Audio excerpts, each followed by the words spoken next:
इस तरह एक ओर स्थल का प्रचंड विस्तार और दूसरी ओर काल का प्रचंड प्रवाह, इन दोनों दृष्टियों से सृष्टि की ओर देखेंगे तो समझ जाएंगे कि कल्पना शक्ति की चाहे जितना खींचने पर भी इसका कोई अंत नहीं आ सकता। तीनों काल और तीनों स्थल में, भूत भविष्य वर्तमान में एवं ऊपर नीचे यहाँ वहाँ सब जगह व्याप्त विराट परमेश्वर वह एक साथ एकत्र दिखाई दे। परमेश्वर का इस रूप में दर्शन हो, ऐसी इच्छा अर्जुन के मन में उत्पन्न हुई है। इस इच्छा में से 11वां अध्याय निकला है। अर्जुन भगवान को बहुत प्यारा था।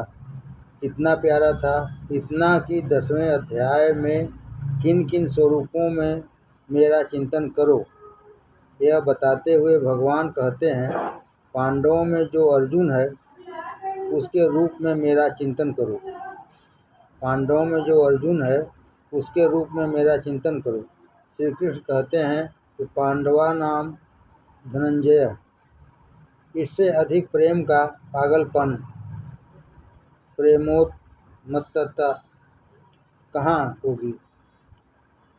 यह इस बात का उदाहरण है कि प्रेम कितना पागल हो सकता है। अर्जुन पर भगवान की अपार प्रीति थी। यह 11वां अध्याय उस प्रीति का प्रसाद रूप है। दिव्य रूप देखने की अर्जुन की इच्छा को भगवान ने उसे दिव्य दृष्टि देकर पूरा किया। अर्जुन को उन्होंने प्रेम का प्रसाद दिया। छोटी मूर्ति में भी पूर्ण दर्शन संभव। उस दिव्य रूप का सुंदर वर्णन, भव्य वर्णन इस अध्याय में है। इतना सब होते हुए भी कहना चाहिए कि विश्व रूप के लिए मुझे कोई खास लोभ नहीं। मैं छोटे से रूप पर ही संतुष्ट हूँ। जो छोटा सा सुंदर शानदार रूप मुझे दिखता है, उसकी माधुरी का अनुभव करना मैं सीख गया हूँ। परमेश्वर टुकड़ों में विभाजित नहीं है।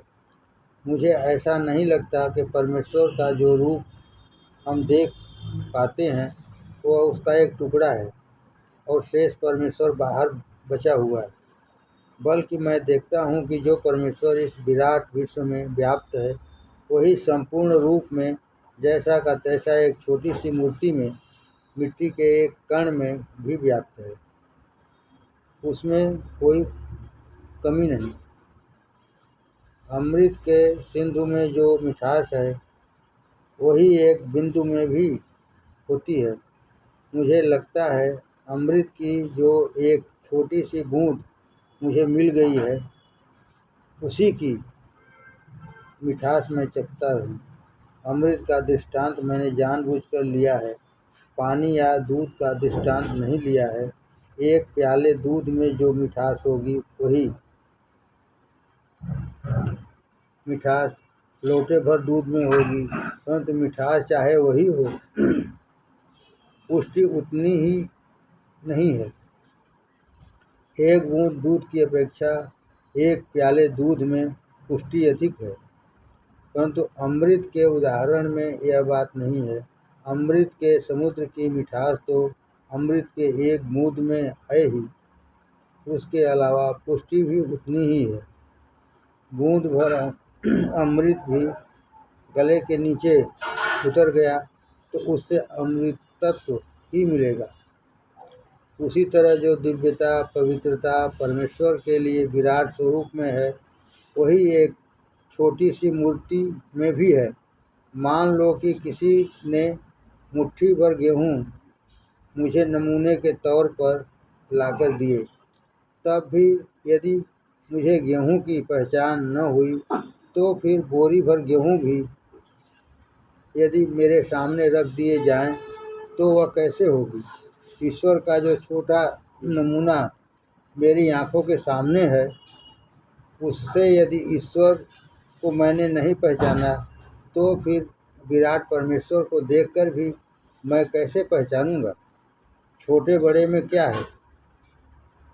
छोटे रूप को पहचान लिया तो बड़े की पहचान हो ही गई। अतः मुझे यह आकांक्षा नहीं होती कि ईश्वर अपना बड़ा रूप मुझे दिखाए। अर्जुन की तरह विश्व रूप दर्शन की मांग करने की योग्यता भी मुझमें नहीं है। फिर भी जो कुछ मुझे दिखता है वह विश्व रूप का कोई टुकड़ा है, ऐसी बात नहीं।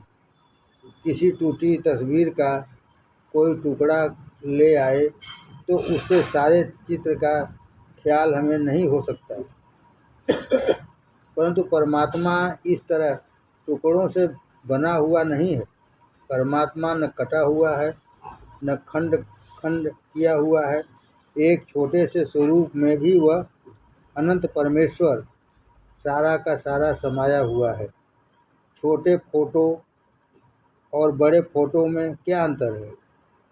जो बातें बड़े फोटो में होती है वही सब जैसी की तैसी छोटे फोटो में भी होती है। छोटा फोटो बड़े फोटो का टुकड़ा नहीं है। छोटे टाइप के अक्षर हों तो भी वही अर्थ होगा और बड़े टाइप का अक्षर हो तो भी वही होगा। बड़े टाइप में बड़ा अर्थ और छोटे टाइप में छोटा अर्थ होता हो सो बात नहीं। मूर्ति पूजा का आधार यही विचार पद्धति है। मूर्ति पूजा पर अब तक अनेक लोगों ने आक्रमण किए हैं। बाहर के और यहाँ के भी कुछ विचारकों ने मूर्ति पूजा को दोष बताया है, किंतु मैं ज्यों का त्यों विचार करता हूँ, त्यों त्यों मूर्ति पूजा की दिव्यता मेरे सामने स्पष्ट होती जाती है। मूर्ति पूजा का अर्थ क्या है? एक छोटी सी चीज में सारे विश्व को अनुभव करने की विद्या मूर्ति पूजा है। एक छोटी सी चीज में सारे विश्व को अनुभव करने की विद्या मूर्ति पूजा है। एक छोटे से गांव में सारे ब्रह्मांड को देखने की विद्या सीखना क्या गलत है? यह कल्पना की बातें नहीं, प्रत्यक्ष अनुभव की बात है। विराट स्वरूप में जो कुछ है वही सब कुछ छोटी सी मूर्ति में है। वही मृत कण में है, वही एक मृत कण में है। उस मिट्टी के ढेले में आम, केले, गेहूं, सोना, तांबा, चांदी सभी कुछ है। सारी सृष्टि उस कण के भीतर भरी हुई है। जिस तरह किसी छोटी नाटक मंडली में वे ही पात्र बार बार भिन्न भिन्न रूप बदलकर बनाकर रंग पर मंच पर आते हैं, उसी तरह परमेश्वर को समझो। जैसे कोई एक नाटककार खुद ही नाटक लिखता है और खुद ही नाटक में काम भी करता है, उसी तरह परमात्मा भी अनंत नाटक लिखता है और स्वयं अनंत पात्रों के रूप में सजकर रंगभूमि पर अभिनय करता है। इस अनंत नाटक का एक पात्र पहचान लेने पर सारे पात्र पहचान लिए, ऐसा हो जाएगा। काव्य की उपमा, दृष्टांत आदि के लिए जो आधार है वही मूर्ति पूजा के लिए भी है। किसी गोल वस्तु को हम देखते हैं तो हमें आनंद होता है, क्योंकि उसमें एक व्यवस्थितता होती है। व्यवस्थितता ईश्वर का स्वरूप है। ईश्वर की सृष्टि सर्वांग सुंदर है, उसमें व्यवस्थितता है। वह गोल वस्तु यानी व्यवस्थित ईश्वर की मूर्ति। परंतु जंगल में उगा हुआ टेढ़ा तिरछा पेड़ भी ईश्वर की ही मूर्ति है। उसमें ईश्वर की स्वच्छंदता है। उस पेड़ को कोई बंधन नहीं है। ईश्वर को कौन बंधन में डाल सकता है? वह बंधनातीत परमेश्वर उस टेढ़े मेढ़े पेड़ में है। कोई सीधा सरल खंभा देखते हैं तो उसमें ईश्वर की समता दिखाई देती है। नक्काशीदार खंभा देखते हैं तो आकाश में नक्षत्रों के बेल बूटे काढ़ने वाला परमेश्वर उसमें दिखाई देता है।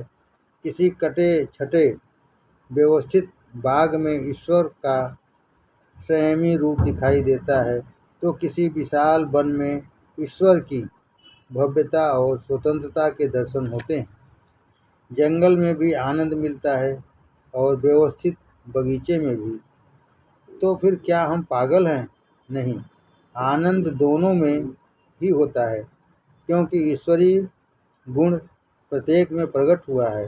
गोल चिकने साल ग्राम की बटिया में जो ईश्वरीय प्रेम तेज है, वही एक उबड़ खाबड़ पत्थर के गणपति में है। अतः मुझे वह विराट स्वरूप अलग से देखने को न मिला तो चिंता नहीं। अतः मुझे वह विराट स्वरूप अलग से देखने को न मिला तो चिंता नहीं। परमेश्वर सर्वत्र भिन्न भिन्न वस्तुओं में भिन्न भिन्न गुणों के द्वारा प्रकट हुआ है, इसलिए हमें आनंद होता है और उस वस्तु के प्रति आत्मीयता प्रतीत होती है। जो आनंद होता है वह अकारण नहीं। आनंद होता क्यों है? उसमें हमारा कुछ न कुछ संबंध रहता है, इसी से आनंद होता है। बच्चे को देखते ही माँ का हिया उछलने लगता है, क्योंकि वह संबंध पहचानती है। इसी तरह प्रत्येक वस्तुएं परमात्मा का नाता इसी तरह प्रत्येक वस्तु से परमात्मा का नाता जोड़ो। मुझ में जो परमेश्वर है वही उस वस्तु में है। इस प्रकार संबंध बढ़ाना ही आनंद बढ़ाता है। आनंद की और कोई उत्पत्ति नहीं है। आप प्रेम का संबंध सब जगह जोड़ने लगिए, फिर देखिए क्या चमत्कार होता है। फिर अनंत सृष्टि में व्याप्त परमात्मा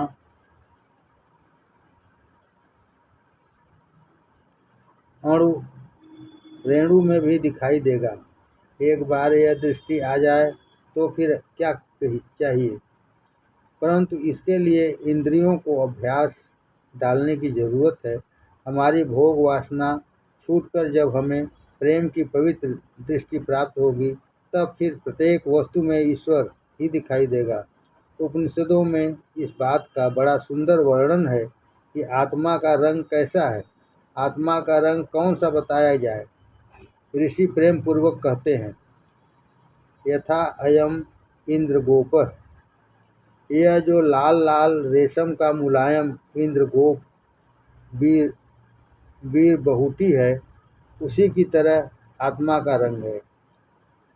उस इंद्रगोप को देखते हैं तो कितना आनंद होता है। यह आनंद क्यों होता है? मुझ में जो भाव है वही उस इंद्रगोप में है। मुझसे उसका कोई संबंध न होता तो आनंद होता। मेरे अंदर जो सुंदर आत्मा है वही इंद्रगोप में भी है, इसलिए उसकी उपमा दी। उपमा क्यों देते हैं? उससे आनंद क्यों होता है? हम उपमा इसलिए देते हैं कि उन दो वस्तुओं में साम्य होता है और इसी से आनंद होता है। यदि उपमेय और उपमान सर्वथा भिन्न हों तो हम उसे पागल कहेंगे। पर यदि कोई यह कहे कि तारे फूलों की तरह हैं, तो उनमें साम्य दिखाई देने से आनंद होगा। नमक मिर्च की तरह है, ऐसा कहने से सादृश्य का अनुभव नहीं होता, परंतु किसी की दृष्टि यदि इतनी विशाल हो गई हो, उसे ऐसा दर्शन हुआ हो कि जो परमात्मा नमक में है वही मिर्च में है, वह नमक कैसा जो मिर्च की तरह है, इस कथन में भी आनंद अनुभव करेगा। सारांश यह है कि ईश्वरीय रूप प्रत्येक वस्तु में ओतप्रोत है। उसके लिए विराट दर्शन की आवश्यकता नहीं। विराट विश्वरूप पचेगा भी नहीं। फिर वह विराट दर्शन मुझे सहन भी कैसे होगा? छोटे सगुण सुंदर रूप के प्रति मुझे जो प्रेम मालूम होता है, जो अपनापन लगता है, जो मधुरता मालूम होती है, उसका अनुभव विश्व रूप देखने में कदाचित न हो। यही स्थिति अर्जुन की हो गई। वह थर-थर काँपते हुए अंत में कहता है, भगवान, अपना वही पहले वाला मनोहर रूप दिखाओ। अर्जुन स्वानुभव से कहता है कि विराट स्वरूप देखने की इच्छा न करो। यही इच्छा है कि ईश्वर जो तीनों कालों और तीनों स्थलों में व्याप्त है, वैसा ही रहे। वह सिमटकर यदि धधकता हुआ गोला बनकर मेरे सामने आ खड़ा हो तो मेरी क्या दशा होगी। ये तारे कितने शांत दिखाई देते हैं। ऐसा प्रतीत होता है मानो इतनी दूर से वे मुझसे बात कर रहे हैं, परंतु दृष्टि को शांत करने वाली वही तारिका यदि निकट आ जाए तो वह धधकती हुई आग ही है। मैं उसमें भस्म ही होकर रहूँगा। ईश्वर के ये अनंत ब्रह्मांड जहाँ है, वहाँ वैसे ही रहने दीजिए। उन सबको एक ही कमरे में इकट्ठा कर देने में क्या बहार है।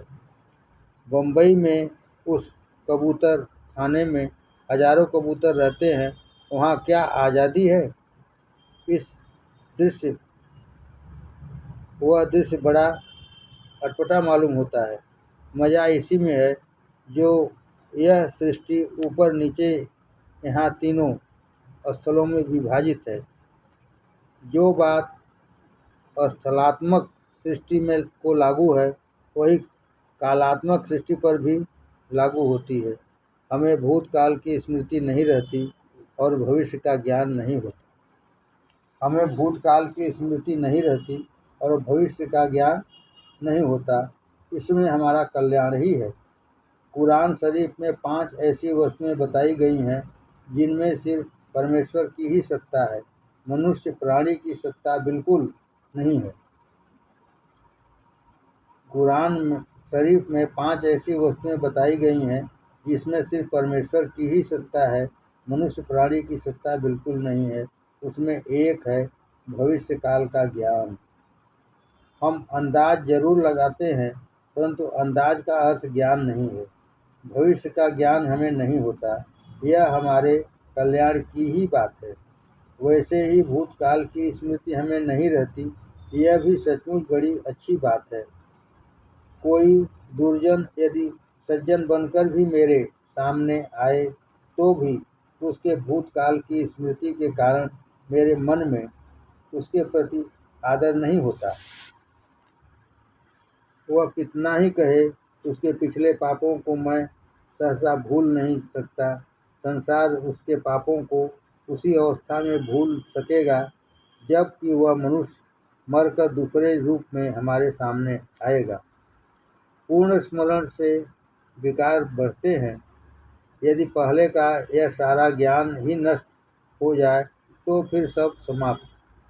पाप पुण्य को भूल जाने की कोई युक्ति होनी चाहिए। वह युक्ति है मरण।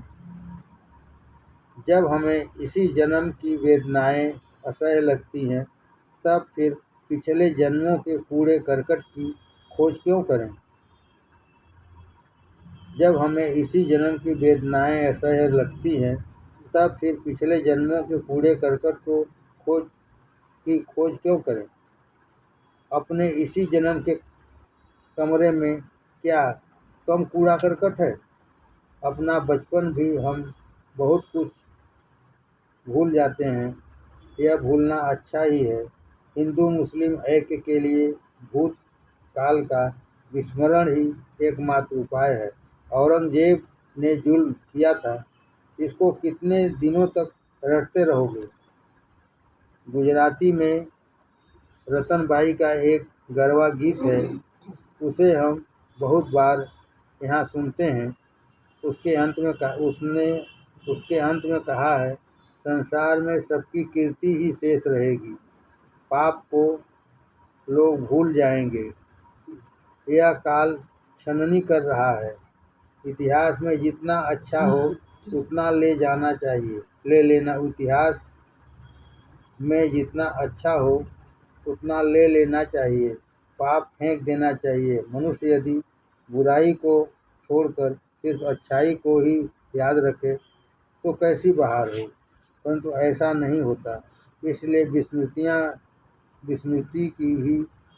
की बड़ी आवश्यकता है। इसके लिए भगवान ने मृत्यु का निर्माण किया है।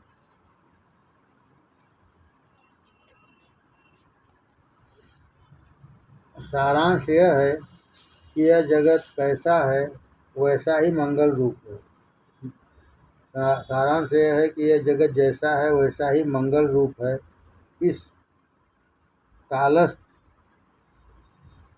कालस्थलात्मक जगत को एक जगह एकत्र करने की जरूरत नहीं है।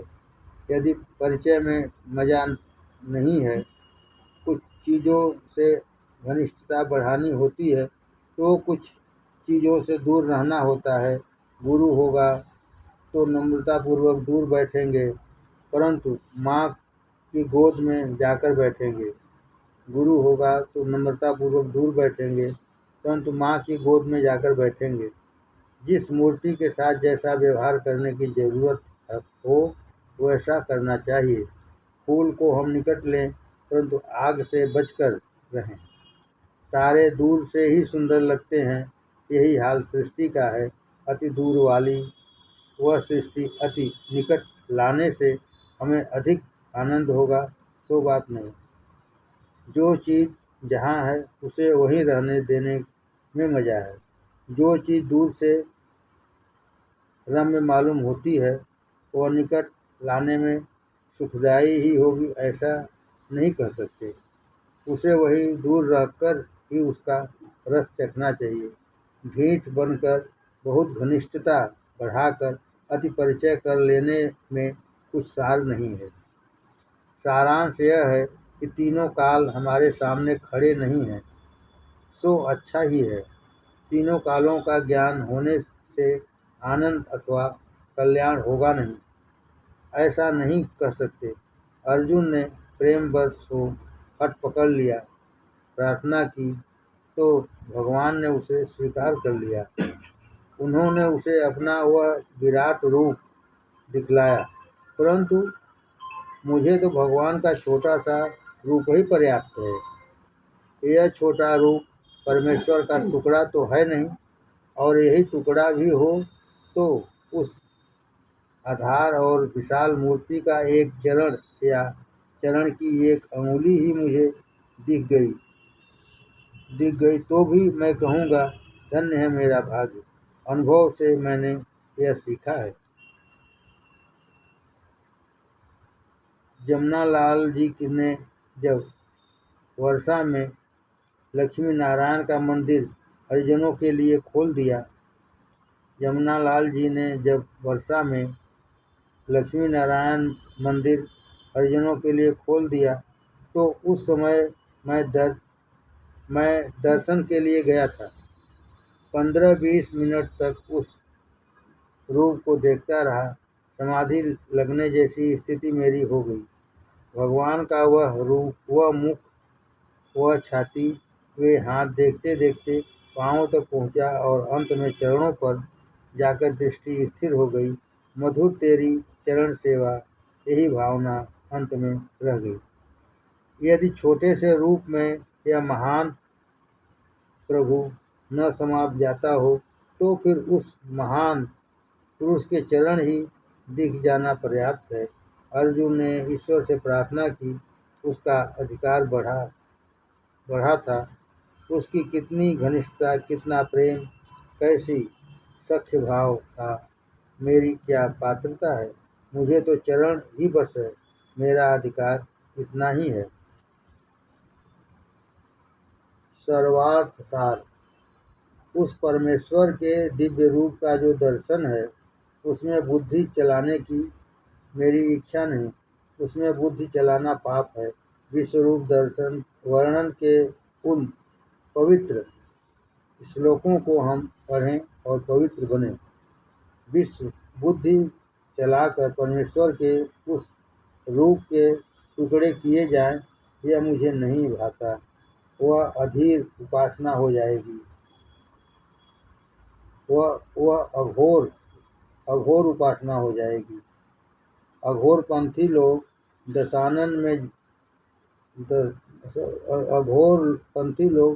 श्मशान में जाकर मुर्दे चीरते हैं और तंत्रोपासना करते हैं।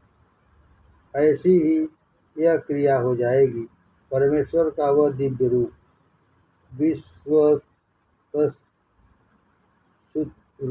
विश्वतो मुखो विश्वतो बाहुरत विश्वतस्पात, ऐसा वह विशाल और अनंत रूप, उसके वर्णन के श्लोकों को गाएं और गाकर अपना मन निष्पाप और पवित्र बनाएं।